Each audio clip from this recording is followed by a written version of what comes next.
Good afternoon. My name is Lauren Parks, and I'm the diagnostician intern today. I will be the one that will be presenting the FIE, which is the full individual and initial evaluation. So this will be an initial evaluation for your student. They are in the second grade, and they're 7 years old and a female.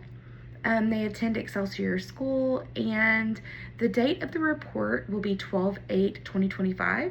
So this report is good for 3 years, and so it'll be up for reevaluation 12/7/2028.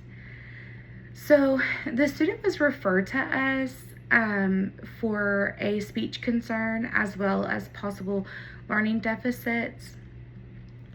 For speech, the speech therapist, she did a couple of evaluations and assessments on the student. And for articulation, the Goldman Firsto test of articulation was given, the third edition. Some of the errors that we saw were followed by a target sound. So sounds and words such as a frontal lisp with both S and Z. The final position of words, frontal lisp with both S and Z, as well as F being voiceless and the. We had distortions with sp, sl, sw. A lot of the S's, the S blends, we saw a lot of distortions with that. She had 20 total errors on that assessment, and her percentile score was less than 0.1.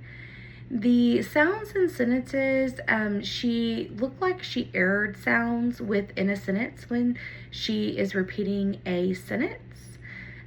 So she did have a few presenting errors, such as just that initial position and the medial position of words.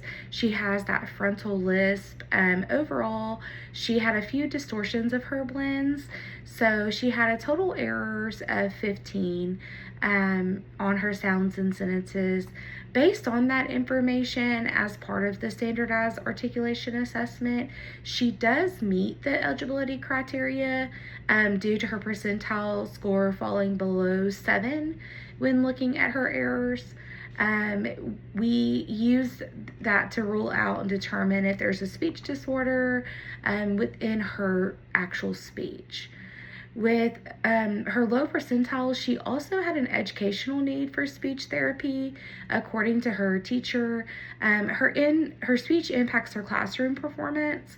RTI wasn't previously provided due to students' request for speech therapy testing in conjunction with an academic referral. But we believe, based on the data that's being presented and the teacher input, as well as parent input, that the student does meet eligibility criteria to receive services as a speech impaired student in the areas of articulation. Do you have any questions or any concerns? And if this is just, it's up to you if you would like to provide these services for your child. This is just a recommendation, so all of this is just here. We're here as a committee to speak about that.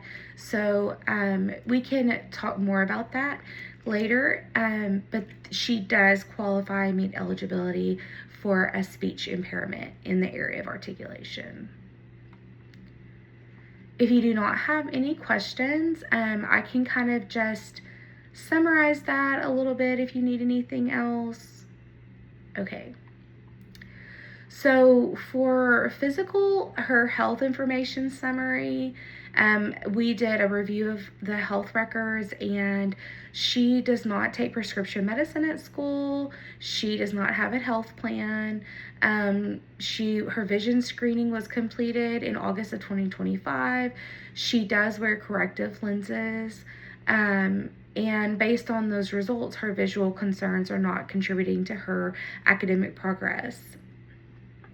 She had a hearing assessment on August 2025. Overall, she passed, and she showed no hearing deficits. There was no hearing impairment, and that's not a factor affecting her academic performance. We're at the social, logical history and background.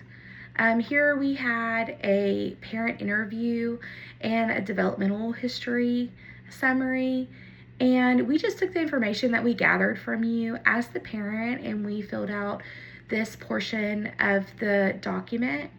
And so we obtained that parent information and feedback through a questionnaire interview with the mom. And based on mom's input for a family and home background, the student resides in a two-parent household with her parents and two siblings. Both parents are actively involved in her care and education. Family history is significant for learning difficulties, including neurofibromatosis and F1. Reported a sibling and student both have this condition. A significant life event noted was the death of the student's grandfather approximately 2 years ago, which represented an emotional stressor for the family.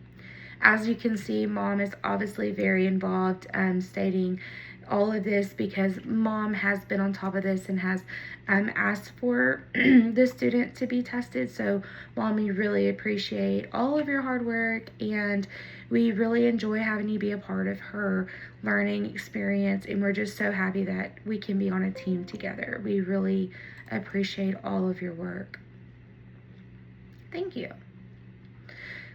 As far as pregnancy, birth, and development, there were no complications. Early developmental milestones were largely within expected limits, so there was really nothing there to be concerned with. She hit all of her milestones accordingly and on time. As far as her medical and vision, we've discussed that all of that was relatively normal with corrective lenses. Social, emotional, and behavioral functioning.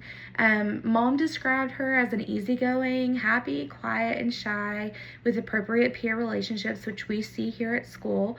She's so sweet. She's so kind. She works hard.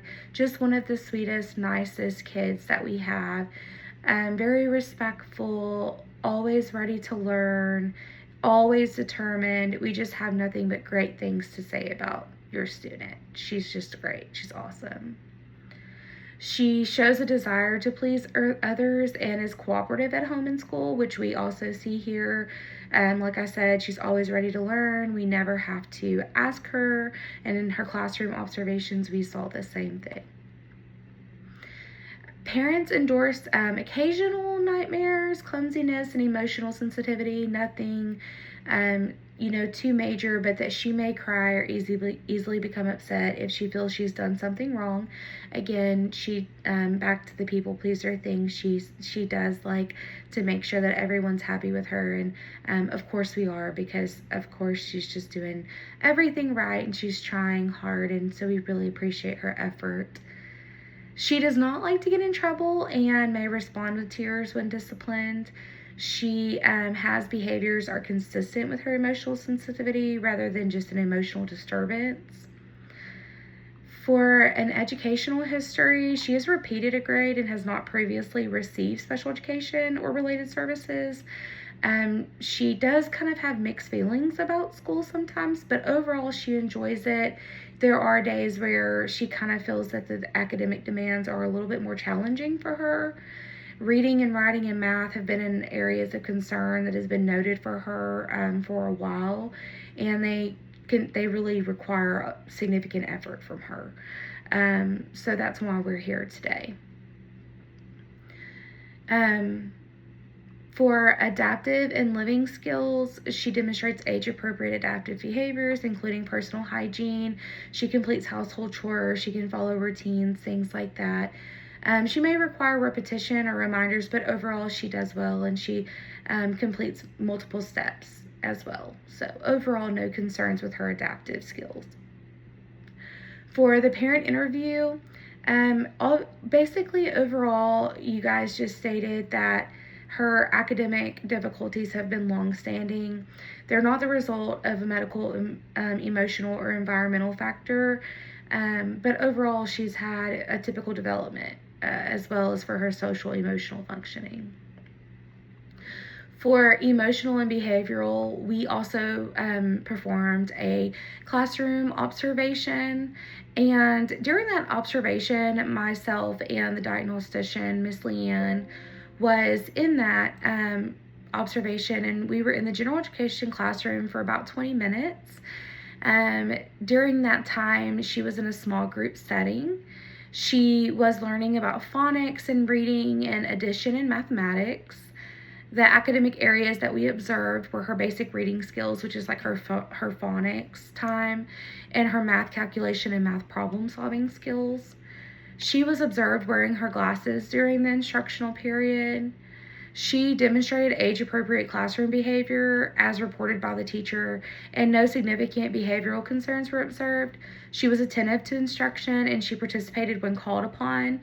She was able to engage with the phonics portion of the lesson with structured support, and for math instruction, it was a little more challenging for her. She required frequent teacher prompts, modeling, and guided practice in math to complete her math task, and she demonstrated difficulty independently applying those targeted math skills that they were going over that day. The level of support needed exceeded that of many of her peers that were in the small group setting. Instructional practices that best supported her during that classroom observation was having explicit instruction from the teacher and guided practice as well. It was also delivered in a small group setting, which we observed that was very helpful for Carla, as well as that one-on-one time as well with a teacher.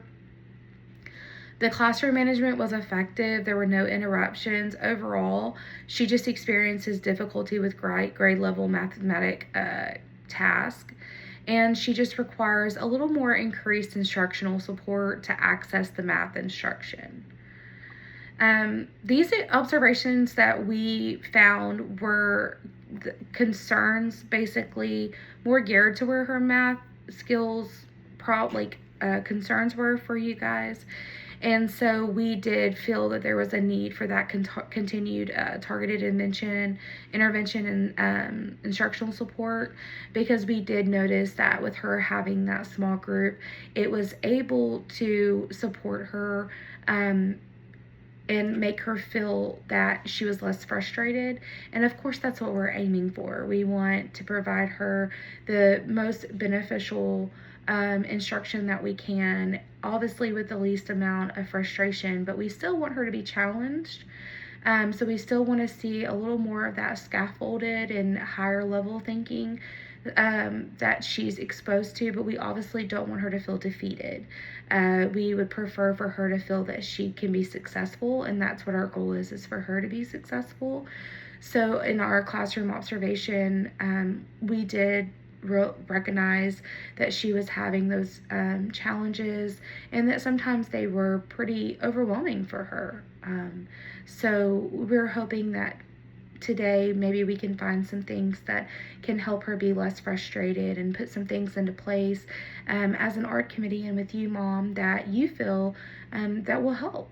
And so that's why we're here. So we did see those things in the classroom observation, and so we would just like to validate all of your feelings as a mom sometimes, that you need that. For emotional and behavioral, there was no concerns. She is just a fantastic student. She demonstrates appropriate conduct during all of her instruction, during classroom observations. She was great. She stayed on task. Even when she became frustrated, she still powered through it. She didn't cause any kind of disruptive behaviors. There was no emotional dysregulation at the time. She was able to just overcome that, even though it was visible that she was struggling. She handled it very well. And she always says she's just very determined, and that is such a strength of hers, is that no matter what, she keeps trying. So we have no behavioral concerns for her at all. Overall, just doing really well as far as her emotional. Her cognitive functioning was assessed using the WISC 5th edition. And overall, she did pretty well. So these are her cognitive assessment results, and here you can see that we have made a chart for her, and this just kind of breaks it down by domain and those subtests, and then how she was as far as her percentile and her description. So for verbal comprehension, she had in that subtest of that domain of verbal comprehension, she had similarities in vocabulary. She scored average in those, and overall, that was a strength for her for verbal comprehension. So that was great.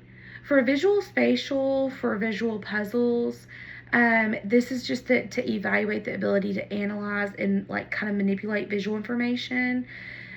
She showed that in the low average. So that one was kind of an area of need for her. For fluid reasoning, for that domain, her subtests were matrix reasoning and figure weights. For matrix reasoning, it measures the nonverbal reasoning and the ability to detect the patterns. She did score by placing in the 5th percentile, which falls in the very low range. It does